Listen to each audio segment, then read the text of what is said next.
Leeremos en el libro de Habacuc 3, del 17 al 18.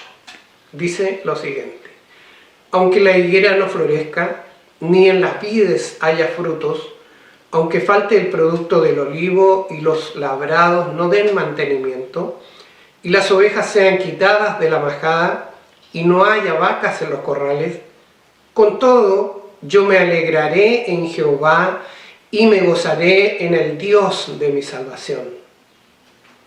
Amén. Empezamos ya.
Les saludo, hermanos, en la paz del Señor, esperando que todos se encuentren muy bien. Quería compartir en esta oportunidad una meditación con ustedes que se encuentra en el libro de Habacuc, capítulo 3, versículo 17 al 19.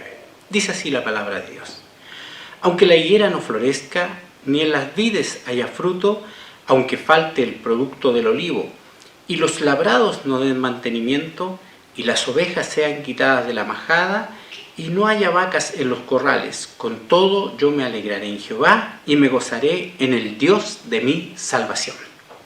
Estas palabras parecen ser bastante tentadoras, sobre todo las del final, cuando Habacuc dice: con todo yo me alegraré en Jehová, y me gozaré en el Dios de mi salvación. Pareciera ser que Habacuc se encontraba viviendo en un buen periodo, pero no es así. El pueblo de Israel había sido conquistado por el imperio asirio, imperio muy cruel que aplicaba políticas muy severas sobre los pueblos que conquistaba. Debemos recordar que la capital del imperio asirio era Nínive. La capital, Nínive, fue el lugar donde Jonás no quería ir a predicar. ¿Por qué? Porque él tenía el concepto de que ellos eran muy malvados, era un pueblo que no tenía perdón de Dios, según su perspectiva, y por eso él no quería ir a predicar. O sea que ya sabía el pueblo de Israel, y Jonás específicamente, que Nínive era un pueblo de muy mala reputación. Bueno, los hebreos en este periodo de su vida como pueblo judío estaban bajo el imperio asirio y por lo tanto no la estaban pasando bien.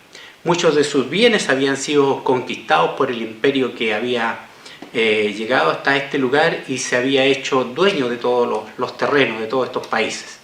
Ellos habían perdido gran parte de sus bienes, habían perdido animales que eran parte del sustento vital, sus cosechas habían sido también llevadas hacia este imperio asirio, así que el panorama del pueblo no era muy alentador. Ellos veían que este pueblo había abusado de ellos, que se sentían explotados por este pueblo y maltratados por ellos. Así que el alma, el corazón de ellos estaba muy desvalido, estaba muy triste, porque consideraban que este pueblo les había tratado mal. Este era uno de los problemas que estaba pasando el pueblo de Israel. Aunque ellos se habían acostumbrado ya o se habían adaptado a este tipo de vida, aún así estaban y se sentían oprimidos por este imperio. Pero no conforme con esto, también hay una profecía y ya se veía otro imperio que se estaba levantando y era el imperio babilónico. Ya ellos habían vivido y sabían lo que era la derrota, la guerra con un imperio, y ahora venía otro imperio que estaba derrotando al imperio asirio y conquistando los territorios que pertenecían a este pueblo. Habacuc sabía esto y era parte de la profecía que él tiene para el pueblo, y esto obviamente les traía a los judíos un recordatorio de todo lo que habían vivido bajo la primera invasión del imperio asirio, y ahora venía este nuevo imperio y otra vez iban a tener que pasar por todas estas problemas, todas estas dificultades que ya habían vivido antes. Pero eso no era todo. También el pueblo se había descarriado producto de relacionarse con estos pueblos paganos, y muchos de las cosas que hacían dentro del pueblo estaban originadas en las formas y conductas de estos pueblos. El pueblo trataba injustamente, muchos de los ciudadanos de Israel trataban injustamente a sus propios congéneres. Así que los que eran justos se sentían abusados por los que practicaban la injusticia y veían más encima que estas personas que se comportaban injustamente eran prosperadas. Así que esto era un reclamo que ellos habían levantado contra Dios. ¿Por qué los malos, los injustos, parecen levantarse más que las personas que hacían el bien? Bueno, este era el panorama que vivía entonces el pueblo de Israel. Nada alentador, muy desvalidos, ahora con una anunciada invasión de este pueblo babilónico, ellos ya estaban una vez más complicados con lo que se les avecinaba. Esto se parece mucho a lo que estamos viviendo hoy en día. Quizás las circunstancias, las cosas sean distintas, pero hay mucha gente atribulada. Pero en medio de toda esta dificultad, en medio de todos estos problemas, Dios levanta a su profeta para que él pueda comunicarse con el pueblo y darle esta palabra. Y miren la primera parte del versículo, es muy lúgubre, muy ténebre. Dice, aunque la higuera no florezca, ni las vides haya fruto, aunque falte el producto del olivo, y los labrados no den mantenimiento, y las ovejas sean quitadas de la majada, y no haya vacas en los corrales. O sea, esto ya estaba anunciando un tremendo desabastecimiento en el pueblo de Israel. Estaba diciendo que aunque estas cosas desaparecieran, decía el profeta Habacuc, iban a pasarla mal, venía un periodo de dificultad sobre ellos. Pero la segunda parte, el último versículo de esto que hemos leído dice, pero con todo yo me alegraré en Jehová y me gozaré en el Dios de mi salvación. Habacuc, junto con ver todo lo que venía negativo a su pueblo, a su nación, también él se recuerda de que Jehová era un Dios bueno, un Dios que les había ayudado, que había tenido misericordia cuando ellos se habían descarriado como nación. Jehová les había bendecido como el padre que recoge a sus hijos que desobedecen, los llama una vez más y tiene compasión de ellos. Y Habacuc tenía la esperanza de que Dios iba a bendecir a su pueblo una vez más. Y Habacuc tenía claro, al recordar todo esto, de que Jehová era un Dios favorable, amable y amoroso hacia ellos. Entonces lleva a esta segunda parte y dice, con todas estas cosas que sucedan, estoy parafraseando, yo me alegraré en Jehová y me gozaré en el Dios de mi salvación. Para Habacuc estaba claro, los problemas que estaban viviendo y los problemas que se avecinaban no podían apagar el gozo, la alegría de tener un Dios que les iba a salvar. Era un Dios poderoso, era un Dios que había prometido estar con ellos todo el tiempo y lo había hecho de una u otra forma. Siempre Dios les había bendecido y les había sacado de las crisis más cerradas, más obtusas. Siempre Él había estado con ellos librándoles de estos problemas. Hoy en día la iglesia está pasando y viendo a su alrededor cosas que están sucediendo que son complicadas. Hace un tiempo atrás vimos el estallido social y todas estas cosas que de alguna forma provocaron ansiedad en nuestros corazones, angustia en el de algunos y algunos desesperanza. Después apareció esta pandemia del coronavirus y vemos que hay muchas personas asustadas, que no ven esperanza, que cada día se pone más complicado el panorama. Y esto hace que muchos corazones estén desesperanzados. Pero la iglesia, los cristianos, tenemos que tener las cosas claras. Nuestro Dios no nos ha desamparado, nuestro Dios no ha perdido el control de la situación, sino que por el contrario, Él sabe lo que está sucediendo y por alguna razón lo permite.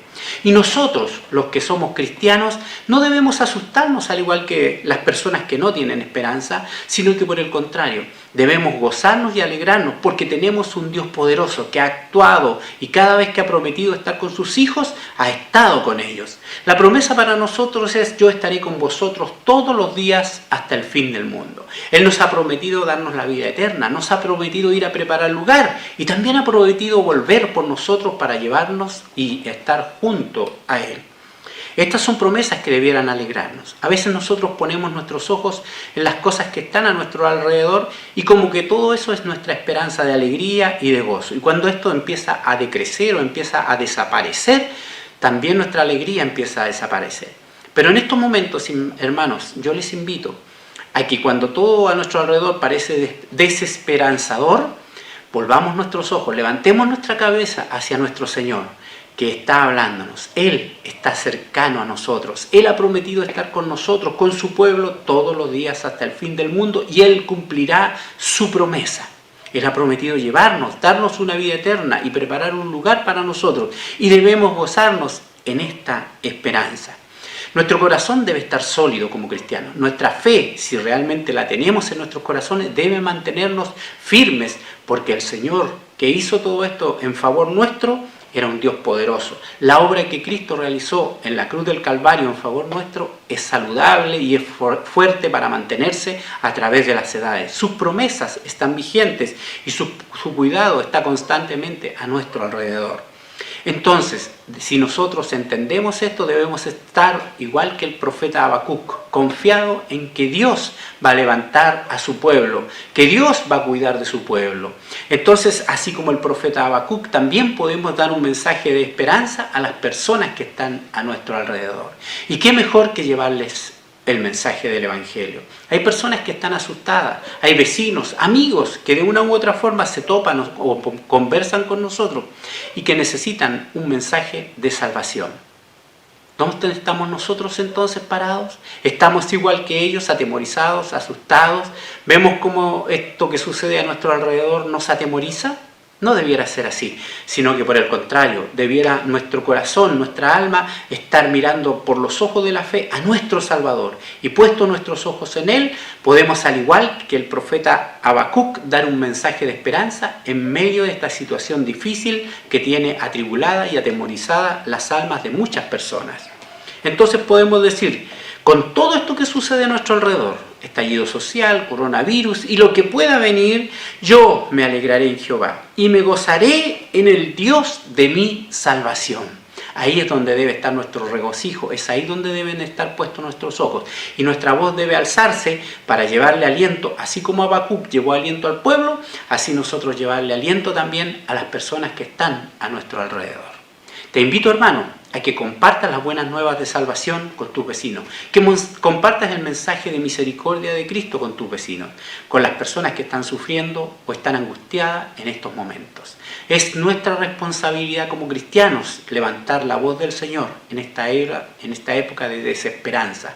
Nosotros somos el mensaje de salvación para las personas que están a nuestro alrededor. Espero que tomemos la responsabilidad también, así sabiendo y entendiendo que el Señor nos cuida, que el Señor también quiere bendecir a los que escuchen su mensaje y crean en Él. Bendiciones, hermanos. Amado Dios y Padre Celestial, te damos gracias, Señor, porque podemos dirigirnos a usted, Señor, sabiendo que nos oye y que su cuidado está siempre, oh Señor, con sus hijos. Padre, así como Habacuc fue una voz de aliento para el pueblo en aquel entonces, te rogamos, Señor, que también tú nos uses a cada uno de nosotros para que podamos ser de apoyo, de aliento, Señor, fortaleza también, Señor, para los que nos rodean, para nuestros hermanos, con un llamado cariñoso, Señor, con un mensaje de amor. Ayúdanos, Señor, a estar siempre atentos, Padre Celestial, para que en todo momento podamos honrar y glorificar tu santo nombre. Guíanos, ayúdanos, te Te lo rogamos, Padre, en el nombre dulce de tu Hijo amado Jesús. Amén. Amén.